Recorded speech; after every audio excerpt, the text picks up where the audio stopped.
আসসালামু আলাইকুম। কেমন আছেন সবাই? নুরস ওয়ার্ল্ড সবাইকে স্বাগতম।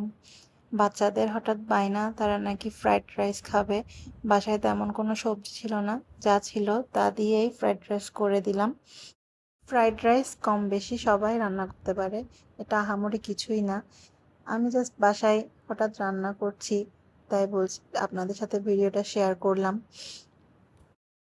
আমার কাছে কিছু চিকেন কিমা ছিল, সঙ্গে কিছু চিকেন বলও ছিল, ওগুলোও দিয়ে দিলাম।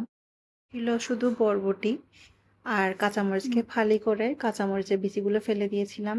টমেটো ছিল, টমেটো দিয়েছি। গাজর টাজর কিছুই ছিল না, তাই এগুলো দেওয়া হয়নি।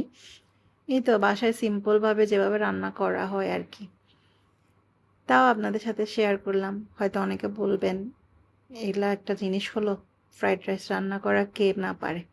হ্যাঁ, সবাই পারে কম বেশি।